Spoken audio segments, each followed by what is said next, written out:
श्रीराधे सशङ्खचक्रं सकिरीटकुण्डलं सपीतवस्त्रं सरसीरुहेक्षणं सहारवक्षस्थलकौस्तुभश्रियं नमामि विष्णुं शिरसा चतुर्भुजं। भगवान श्री विष्णु को अनेक व्रत प्रिय हैं और उन सब व्रतों में प्रिय है एकादशी का व्रत। वर्ष में जितनी भी एकादशियां आती हैं सबकी अलग अलग महिमा है। भाद्र शुक्ल पक्ष में आने वाली जो एकादशी है उस एकादशी का नाम है पार्श्व परिवर्तनी और इसको झूलन एकादशी भी कहा जाता है। कहते हैं कि भगवान विष्णु अपनी शेष शैया से इस दिन करवट बदलते हैं। आषाढ़ शुक्ल एकादशी को भगवान श्री हरिनारायण शेष शैया पर निवास करते हैं और भाद्र शुक्ल एकादशी जिसे परिवर्तनी एकादशी कहा जाता है उस दिन भगवान करवट बदलते हैं। इस एकादशी की बड़ी महिमा है। एक बार युधिष्ठिर ने भगवान श्री कृष्ण से भाद्र शुक्ल एकादशी की महिमा को, पार्श्व परिवर्तनी एकादशी की महिमा को सुनाने का निवेदन किया था और तब श्री कृष्ण कहते हैं, हे युधिष्ठिर, मैं तुम्हें परिवर्तनी एकादशी के विषय में बताता हूँ। मुझे यह एकादशी अत्यंत प्रिय है। इस एकादशी के दिन जो नियम संयम पूर्वक प्रातः स्नान आदि करके मेरे विग्रह के आगे, मूर्ति के आगे, फोटो के आगे घृत का दीपक जला करके धूप दीप नैवेद्य चंदन जौ पुष्प पुष्पमाला से विधिवत पूजन करके इस महिमा को सुनते हैं, मैं उनको निष्पाप कर देता हूँ। जैसा कि विष्णु सहस्रनाम में लिखा है, यस्य स्मरण मात्रेण जन्म संसार वंदनात् विमुच्यते नमस्तस्मै विष्णवे प्रभविष्णवे। जो भगवान विष्णु के पावन नाम हैं, एकादशी की महिमा है, ये सभी पापों को दूर करता है। भगवान श्री कृष्ण युधिष्ठिर से कहते हैं, त्रेता युग में प्रहलाद के पुत्र विरोचन के पुत्र बलि हुए, जिन्होंने अपने गुरुदेव शुक्राचार्य जी के द्वारा भगवान यज्ञ नारायण को प्रसन्न करने के लिए 100 यज्ञ किए। जब 100वां यज्ञ चल रहा था, इंद्रादि देवताओं में खलबली मच गई। इंद्रादि देवता गंगा तट के किनारे कश्यप महाराज और माँ अदिति के पास आए। उनको पयोव्रत का नियम बताया और माँ अदिति ने पयोव्रत धारण कर ओम नमो भगवते वासुदेवाय और ओम नमो नारायणाय इस मंत्र का जप कर पयोव्रत के नियम से इस व्रत को किया। तब भगवान श्री हरिनारायण भाद्र शुक्ल द्वादशी मध्याह्न के ठीक 12 बजे चतुर्भुज रूप में प्रकट हुए। तब देवता और माँ अदिति कश्यप उनकी दिव्य स्तुति करते हैं और भगवान उसी समय वामन रूप में परिणित हो गए और उन वामन रूप का दर्शन कर उनका विधिवत स्वागत किया। गुरुदेव बृहस्पति आकर के उनके समस्त संस्कारों को किए। तम वटुं वामनं दृष्ट्वा मोदमाना महर्षयः कर्माणि कारयामाशुः पुरस्कृत्य प्रजापतिम। विधिवत उनका यज्ञोपवीत आदि संस्कार हुआ और तब भगवान अपने गुरुदेव बृहस्पति जी से कहते हैं, गुरुदेव आपने मुझे यज्ञोपवीत और गायत्री मंत्र की दीक्षा दी है, मैं आपको क्या प्रदान करूं?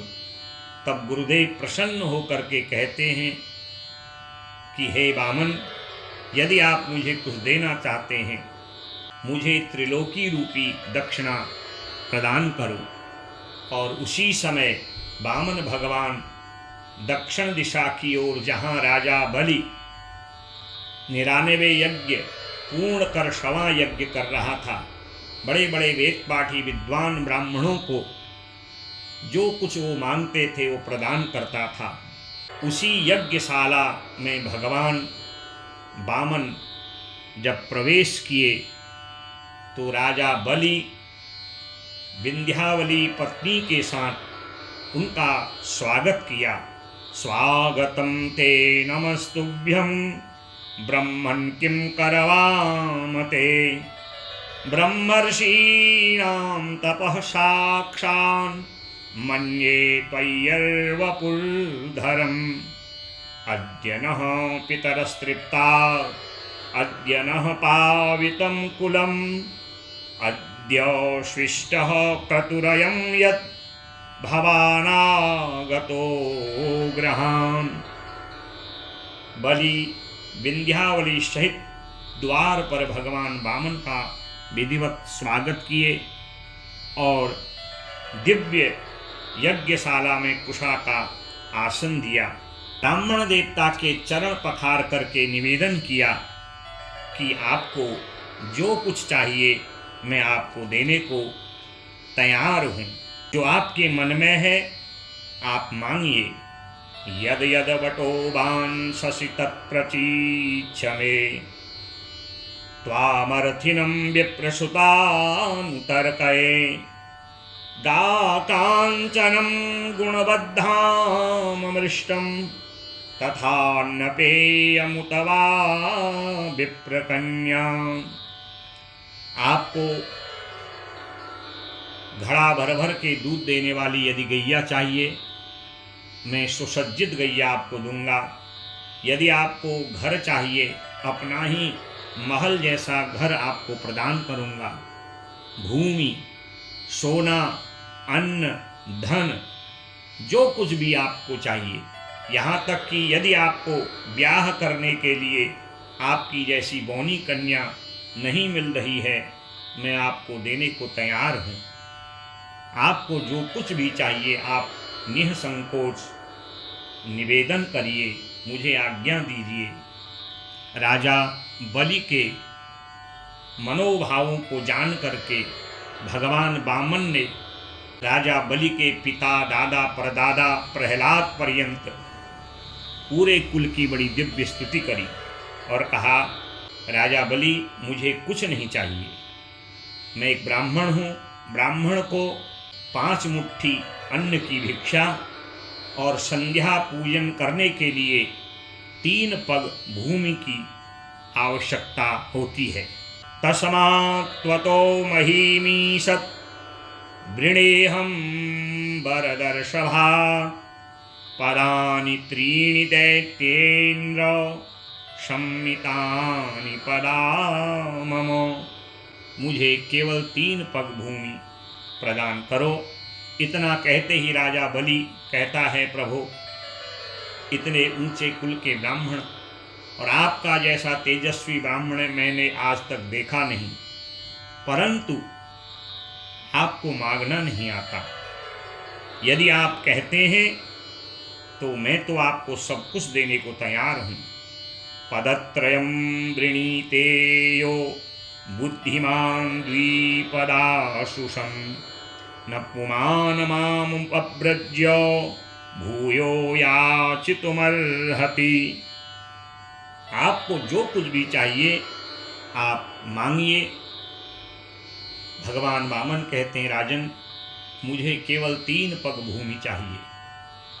और उसी समय विंध्यावली रानी सहित राजा बलि ने 3 पग का संकल्प किया और ज्यों ही संकल्प पूर्ण हुआ उसी समय भगवान विराट रूप धारण करते हैं।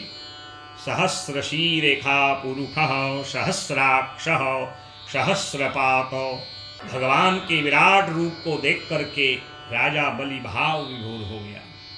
भगवान वामन ने एक पग में पृथ्वी से ऊपर के 7 लोक नाप लिए, दूसरे पग में पृथ्वी से रसातल पर्यंत 7 लोक नाप लिए।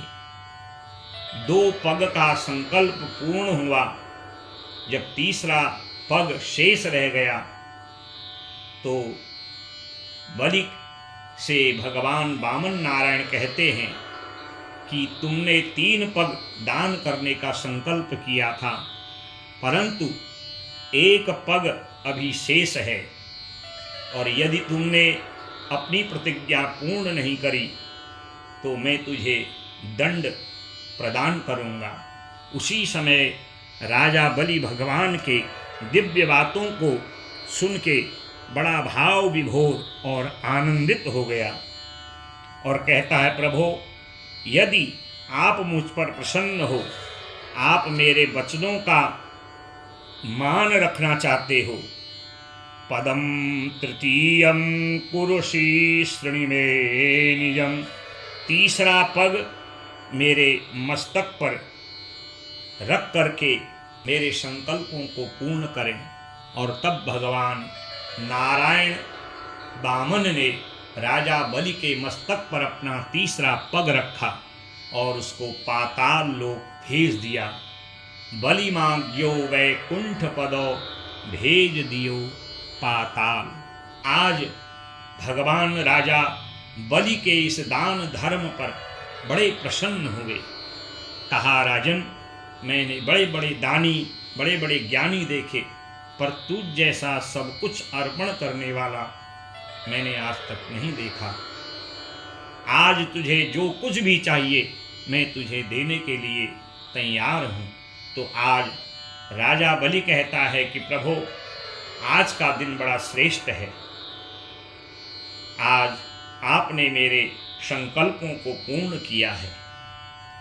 बस मेरे मन के अहंकार को, मेरे जीवन के समस्त पापों को दूर कर मुझे अपनी अनन्य भक्ति प्रदान करो। वामन नारायण राजा बलि की सुंदर बातों को सुन करके भाव विभोर हो गए और सुतल लोक का राजा बलि को बना दिया और स्वयं 6 माह तक राजा बलि के द्वार पर द्वारपाल बन के रहे। और स्वयं आज भगवान नारायण कहते हैं कि हे राजा बलि, आज मैं तुझे वचन देता हूँ कि आज के दिन जो मेरे निमित्त इस एकादशी की महिमा को सुनेगा, धूप दीप नैवेद्य से मेरा विधिवत पूजन करेगा, मेरे सहस्र नाम का पाठ करेगा, वह निष्पाप हो जाएगा। आज मैं इस एकादशी को परिवर्तनी एकादशी नाम प्रदान करता हूँ। इसलिए इस एकादशी के दिन भगवान वैकुंठ आदि लोकों से आकर के अपने भक्त का मान सम्मान रखने के लिए परिवर्तन किए थे और शेष शैया पर भगवान ने करवट बदली थी। इसीलिए इस एकादशी को परिवर्तनी एकादशी कहते हैं और कुछ लोग इस एकादशी को जल झूलनी एकादशी भी कहते हैं। अंततः भगवान श्री कृष्ण राजा युधिष्ठिर से कहते हैं, इस परिवर्तनी एकादशी का जो मनोभाव से व्रत करते हैं, भगवान विष्णु का स्मरण करते हैं और राजा बलि के दान महिमा को श्रवण करते हैं, उनको परिवर्तनी एकादशी का संपूर्ण फल प्राप्त हो जाता है। ऐसी यह परिवर्तनी एकादशी की महिमा है, एकादशी का महात्म्य है। और जिस महात्म्य को सुन करके जीव प्राणी भक्त निष्पाप हो जाता है। कृष्णाय वासुदेवाय हरये परमात्मने प्रणतक्लेशनाशाय गोविन्दाय नमो नमः। श्रीकृष्णार्पणमस्तु। नारायणार्पणमस्तु। परिवर्तनी एकादशी व्रत करने वाले सभी स्नेही जनों के संकल्प पूर्ण हो अनंत शुभकामनाओं सहित। हरि ओम तत्सत। हरि ओम तत्सत। हरि ओम तत्सत।